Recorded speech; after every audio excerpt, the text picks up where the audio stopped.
Synopsis of the Books of the Bible. 1 Corinthians. By JND Darby. New Testament. 1 Corinthians.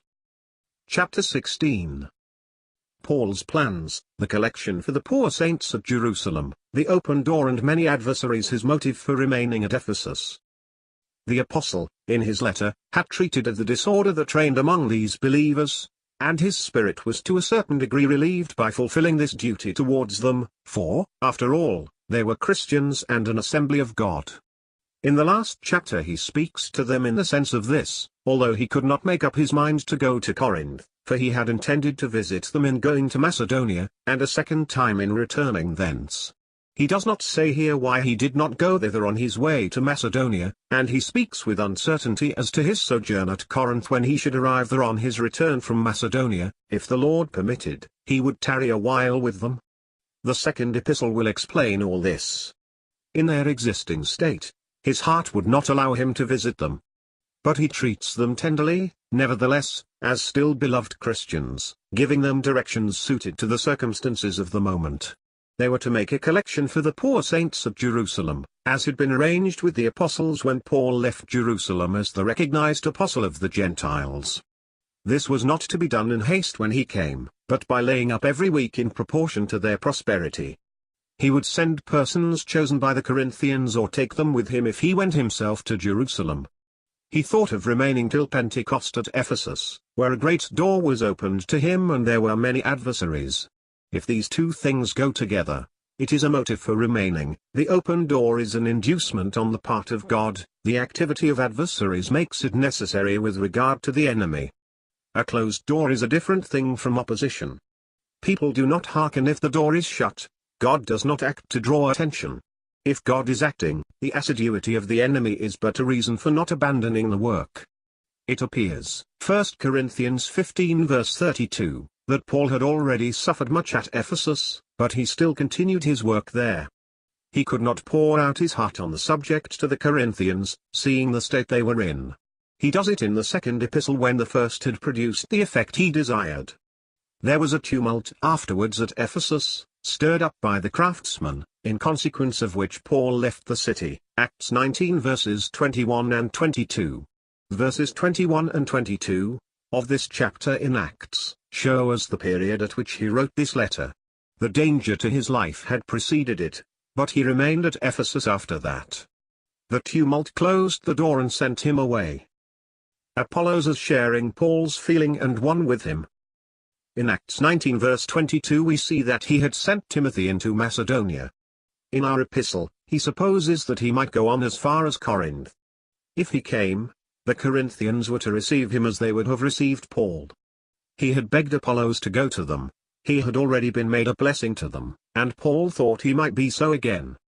He did not fear that Apollos would displace him in the heart of the Corinthians.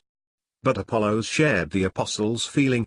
He was not inclined to recognize, or by his presence to have the appearance of upholding, that which prevented Paul going thither, and the more so because there were some in the assembly at Corinth who wished to use his name as the standard of a party. Free in his movements, he would act according to the judgment which the Lord would enable him to form. Paul's ardent desire for their blessing, his joyful recognition of the active charity of three brethren. After speaking of Apollos, the apostle's mind turns again to his children in the faith, dear to him, whatever their faults might be. Verses 13 and 14, are the effusion of a heart which forgot these faults in the ardent desire of a charity that only thought of their blessing according to the Spirit. 3 Corinthians had brought him supplies. It does not appear to have been on the part of the assembly, nor that it was any testimony of its love which had refreshed the apostle's heart. He would have the Corinthians to rejoice at it. He does not doubt that they loved him enough to be refreshed because it was so. Their charity had not thought of it beforehand, but he expresses his conviction that they took pleasure in the thought of his heart being refreshed. It is touching to see here, that the apostle's charity suggests that which grace would produce on the heart of the Corinthians, communicating that which they probably would not otherwise have known of the active charity of three brethren of the assembly, and, in love uniting them to his joy, if they had not been united to that which occasioned it. The flame of charity communicates itself by rising above coldness, and reaching the depths of divine life in the heart, and, once communicated, the soul, before unkindled, glows now with the same fire. 4 channels of ministry. We find in this chapter 4 channels, so to speak, of ministry. Firstly, the apostle, sent direct from the Lord and by the Holy Ghost. Secondly, persons associated with the apostle in his work, and acting at his desire, and, in the case of Timothy, one pointed out by prophecy. Thirdly, an entirely independent laborer, partly instructed by others, see Acts 18 verse 26, but acting where he saw fit, according to the Lord and to the gift he had received. Fourthly, one who gives himself to the service of the saints, as well as others who helped the apostle and labored.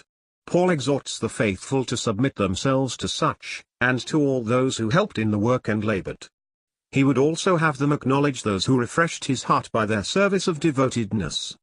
Thus we find the simple and important principle according to which all the best affections of the heart are developed, namely, the acknowledgement of every one according to the manifestation of grace and of the power of the Holy Ghost in him. The Christian man submits to those who addict themselves to the service of the saints. He acknowledges those who manifest grace in a special way. They are not persons officially nominated and consecrated who are spoken of here. It is the conscience and the spiritual affection of Christians which acknowledges them according to their work, a principle valid at all times, which does not permit this respect to be demanded, but which requires it to be paid. Elders, who serve and are acknowledged without official appointment, all the members of the assembly recognized as real Christians. We may remark, here, that this epistle, although entering into all the details of the interior conduct of an assembly, does not speak of elders or of any formally established officers at all. It is certain, that in general there were such, but God has provided in the Word for the walk of an assembly at all times, and, as we see, principles which oblige us to acknowledge those who serve in it through personal devotedness without being officially appointed. General unfaithfulness, or the absence of such established officers, will not prevent those who obey the Word from following it in all that is needful for Christian order. We see moreover that, whatever might be the disorder, the apostle recognizes the members of the assembly as being all real Christians. He desires them to acknowledge one another by the kiss of love, the universal expression of brotherly affection. This is so entirely the case that he pronounces a solemn anathema on everyone who loved not the Lord Jesus. There might be such, but he would in no way recognize them. If there were any, let them be anathema. Is this an allowed mixture? He will not believe it, and he embraces them all in the bonds of Christian love, verse 24. The guilty looked on as Christians even when discipline required, unreality of love for the Lord calls for the most terrible anathema. The last point is important. The state of the assembly at Corinth might give room for some uncertainty as to the Christianity of certain members, or persons in connection with them, although not dwelling at Corinth. He admonishes them, but in fact, in cases of the most grievous sin where the discipline of God was exercised, or that of man was required, the guilty are looked upon as Christians. See 1 Corinthians 10 for the warning, 1 Corinthians 11 verse 32 for the Lord's discipline, for that of man, 1 Corinthians 5 verse 5 in this epistle, for the principle, 2 Corinthians 2 verse 8. Besides, he denounces with an anathema those who do not love the Lord Jesus. Discipline is exercised towards the wicked man who is called a brother. He who calls himself a Christian, yet does not really love the Lord, for there may be such, is the subject of the most terrible anathema. Christ, the sole spring of the apostles' love. It is sweet to see that, after faithfully, although with anguish of heart, correcting every abuse, the spirit of the apostle returns by grace into the enjoyments of charity in his relationship with the Corinthians. The terrible verse 22 was not felt to be inconsistent with the love that dictated the other verses. It was the same spirit, for Christ was the sole spring of his charity. The importance of the closing salutation written with the apostle's own hand. We may notice, verse 21, that the apostle, as other passages testify, employed someone to write for him. The epistle to the Galatians is an exception. He verified his epistles to the assemblies by writing the salutation at the end with his own hand, marking the importance he attached to the exactitude of the verbal contents and confirming the principle of an exact inspiration. His heart flows out, Verse 24, and he comforts himself in being able to acknowledge them all in love.